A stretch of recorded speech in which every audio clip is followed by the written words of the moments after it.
भारत के केंद्र में पहुंची और वहां से जो मैंने वर्चस्व पूरे भारत में बनाया। और मुझे देख के सच में हृदय से इस बात के लिए दुख होता है कि किस प्रकार वो लोग जिनको मेरा समर्थन करना चाहिए था, मेरे जन्मभूमि के लोग, वो मेरे ही विरुद्ध षड्यंत्र कर रहे हैं। तो मैं इतना उन्हें साफ कह दूं कि जो मेरे खिलाफ मेरे विरुद्ध षड्यंत्र कर रहे हैं, इससे खुशबू पांडे का कद्र बिल्कुल, लेकिन माथे पे भस्म होना चाहिए, माथे पे तिलक होना चाहिए, तुम्हारे सनातन धर्म का वो छाप होना चाहिए।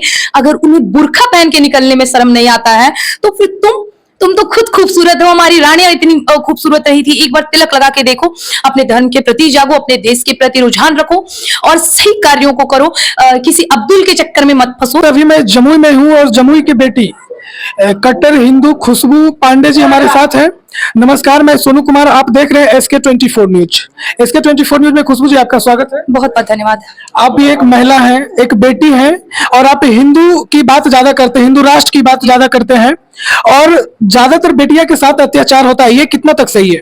नहीं, देखिए, अगर मुझे ऐसा लगता है जो बेटियां रानी पद्मावती, रानी लक्ष्मीबाई और रानी हाड़ा कुसुम के उनका जन्म हुआ है, जो अपना पूरा उन्होंने जीवन व्यतीत किया है, उन बेटियों के साथ गलत नहीं हो सकता है कुछ लोगों के द्वारा। लेकिन हाँ, कुछ रूढ़िवादी प्रवृत्ति के लोग अभी भी हमारे बीच मौजूद हैं, जो कभी दहेज के लालच में, कभी किसी बात में लड़कियों के साथ अत्याचार करते हैं। वो कहीं तक सही नहीं है।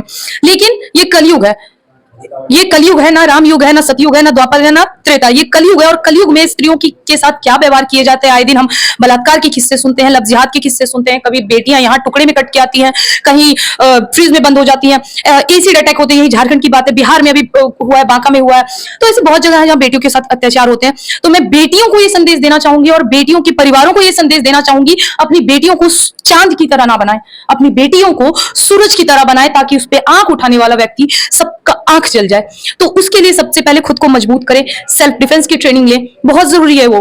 अगर रानी पद्मावती में इतना जोश नहीं होता कि वो अलाउद्दीन खिलजी को अपना शरीर छूने नहीं दी, लेकिन उन्होंने 16,000 रानियों के साथ अपना आत्मदाह कर लिया। जरा सोचिए, एक छोटा सा तिनका भी हमारे शरीर में लगता है तो रूह कांप जाती है, और किस तरह हमारी 16,000 रानियों ने अग्नि में अपने आप को दाह कर लिया। तो बेटियां उस तरह बने। मैंने जमुई में, जैसे कि मेरा जन्म हुआ है, मैं जमुई की वासी हूँ, मैंने यहाँ पे रहकर मार्शल आर्ट भी किया और करीब 6-7 स्कूल को मैं ट्रेनिंग देती थी। वहाँ पे लड़कियों को ट्रेनिंग देती थी सेल्फ डिफेंस के लिए। मिशन सासी में भी मैंने बहुत अच्छे से सबको सिखाया है।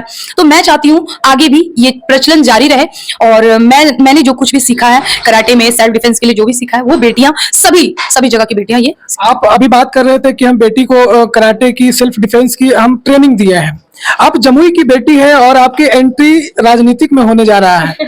ये प्रतीक कल जो आप सम्राट चौधरी जी के बगल में एक पीक आ रही थी और हाथ जोड़ के आपको प्रणाम कर रहे थे, तो साफ लग रहा था कि आने वाले विधानसभा के चुनाव में आप यहाँ का लगता है उम्मीदवार का चुनाव। वो ये सोई जे राम रचि राखा को करी तर्क बढ़ावे शाखा।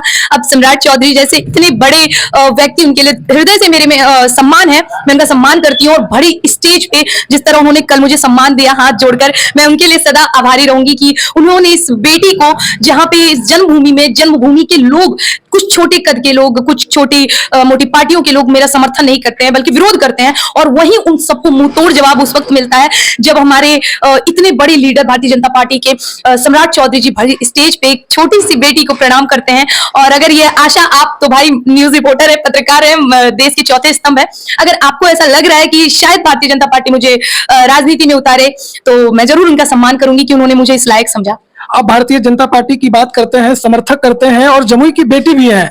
कहीं ना कहीं सबको लगाव होनी चाहिए आपसे, और जिनकी आप समर्थन करते हैं वही लोग आपका विरोध क्यों करना चाहते हैं? जब आप जमुई में आ जाते हैं तो एक हलचल पैदा हो जाती है। जी, मुझे भी ये चीज समझ में नहीं आता है। लेकिन जब मैं स्टार्टिंग में थी, ऐसा नहीं है कि मैं दिल्ली गई उसके बाद आज हिंदू शेरनी बनी हूँ। इससे पहले भी आप हमारी प्रोफाइल चेक करिए, मैं हमेशा से एक कट्टरता, अपने धर्म के प्रति लगाव हमेशा से रहा है। यहाँ हमारे गाँव में, मलयपुर में, भगवत गीता की कथा होती थी जो हमारे पुरोहित जी करते थे, हरिद्वार से हर साल आते थे दिसंबर के महीने में, और अंतिम दिन मैं अपने धर्म के प्रति लोगों को जागरूक करती थी, कुछ बातें बताती थी।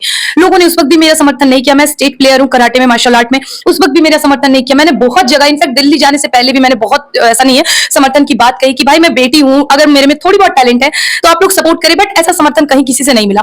और आज जब मैं सारे स्ट्रगल को झेल के दिल्ली पहुंची, भारत के केंद्र में पहुंची और वहां से जो मैंने वर्चस्व पूरे भारत में बनाया।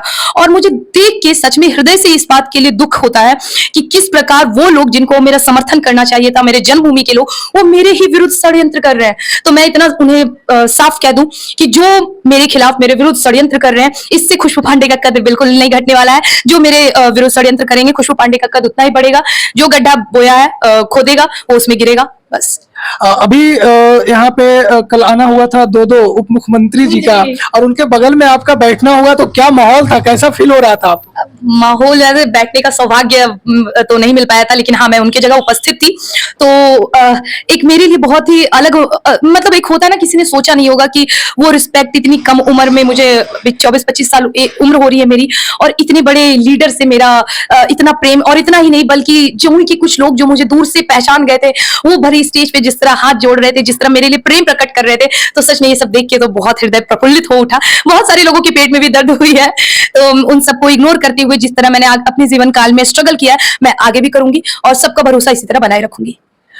आप अभी हम चर्चा कर रहे थे बेटियों पे, तो जमुई का बेटी के लिए आपका क्या संदेश रहेगा, खास करके जो जमुई की बेटी है? जी, जमुई की बेटियों को मेरा यही संदेश रहेगा कि बेटियों, उठो, जागो, अपने देश के प्रति, अपने धर्म के प्रति।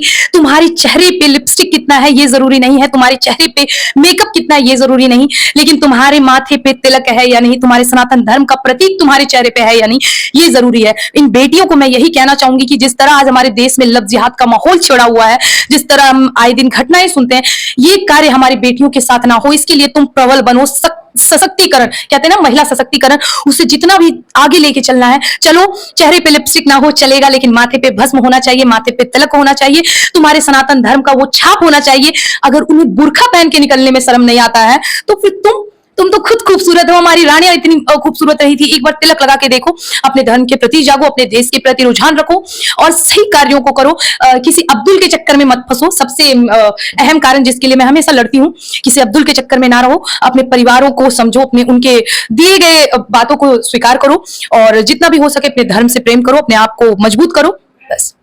जैसे अभी आप सुन रहे थे, जमुई की बेटी, जमुई की शेरनी खुशबू पांडे जी बता रही थी, बेटी के एक प्रेरणा का स्रोत है। बाकी आप इस वीडियो को देखिए, वीडियो अच्छा लगे तो वैसे लोगों तक पहुंचाइए जिनकी बेटी काफी नीचे स्तर पे है और उनको कोई मोटिवेट करने वाले ना हो, ताकि इस वीडियो देखकर वो भी मोटिवेट और प्रेरित हो और एक रानी लक्ष्मीबाई की तरह, खुशबू पांडे की तरह एक समाज में उत्सुक पैदा करे। जय हिंद।